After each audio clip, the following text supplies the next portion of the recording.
জীবনে ৩টি কথা মনে রাখবে। যে তোমাকে বিপদের দিনে সাহায্য করেছে, তাকে কখনোই ভুলবে না। মায়া ত্যাগ করতে শেখো, দেখবে কষ্ট এমনিতেই কমে গেছে। যে যত বেশি সরল মনের মানুষ হয়, তাকে তত বেশি কষ্ট সহ্য করতে হয়। এটাই দুনিয়ার নিয়ম। নিজেকে এমনভাবে তৈরি করো যে তোমাকে ছেড়ে চলে গেছে, সে যেন তোমার কাছে আসার জন্য আফসোস করে। এই শহরে দেখবে ক্ষণিকের জন্য হাত ধরার মানুষ অভাব হয় না। শুধু অভাব হয় হাত ধরে শেষ পর্যন্ত দাঁড়িয়ে থাকা মানুষগুলোই। সময় একটা সময় বুঝিয়ে দেবে তুমি কাকে খুঁজতে গিয়ে কাকে হারিয়েছ। সব সময় দেখবে যাকে তুমি ভাববে প্রিয়জন, সে তোমাকে বুঝিয়ে দেবে তুমি ছিলে প্রয়োজন। মানুষের জীবনে সব থেকে বেশি থাকা যে জিনিসটা প্রয়োজন, সেটা হলো ধৈর্য।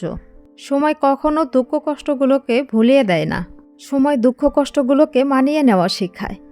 তুমি যদি কখনো হারিয়ে যেতে, ঠিকই তোমাকে খুঁজে নিতাম, কিন্তু তুমি তো বদলে গেছো।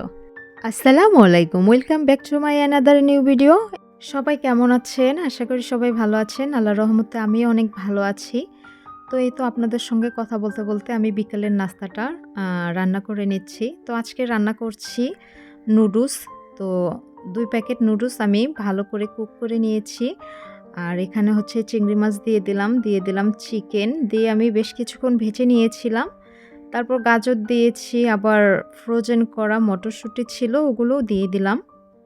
এখানে এখন দিয়ে দিচ্ছি টমেটো সস, আর হচ্ছে আরেকটা কী জানি দিলাম, ওইটার নাম তো এখন মনে পড়ছে না। তো যাই হোক, তারপর দিয়ে দিচ্ছি ম্যাগি মশলা। মশলাগুলো দিয়ে ভালো করে আমি সবজিগুলো মিক্স করে নিলাম। তারপর দিয়ে দিলাম ভাজা ডিমগুলো দিয়ে ভালো করে সবজির সঙ্গে মিক্স করে নিয়ে কিছুক্ষণ আমি ভেজে নিলাম। তো এখন আমি দিয়ে দিব কুক করে রাখা নুডলসগুলো।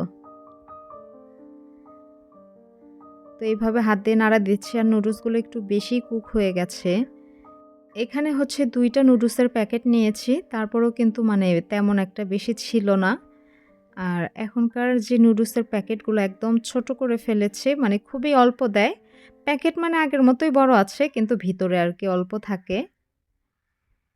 তো ভালো করে আমি সবজির সঙ্গে নুডলসগুলো মিক্স করে নিচ্ছি। মিক্স করা হয়ে গেছে। এখানে কিন্তু আরও দিয়ে দিব ম্যাগি মশলা। এই যে দিয়ে দিলাম। একটা দিয়ে ভালো করে উল্টিয়ে নিচ্ছি, নিয়ে আরও একটা দিব। আপনাদের সঙ্গে গল্প করতে করতে আমার বিকেলের নাস্তাটা একদম রেডি হয়ে গেছে। তো আজকের এই বিকেলের নাস্তাটা যদি ভালো লেগে থাকে, অবশ্যই একটা লাইক দিয়ে দিবেন। চাইলে ভিডিওটা টাইমলাইনে শেয়ার করে রেখে দিতে পারেন, আর চ্যানেলটি সাবস্ক্রাইব করে দেবেন। আজকে এই পর্যন্তই। আল্লাহ হাফেজ।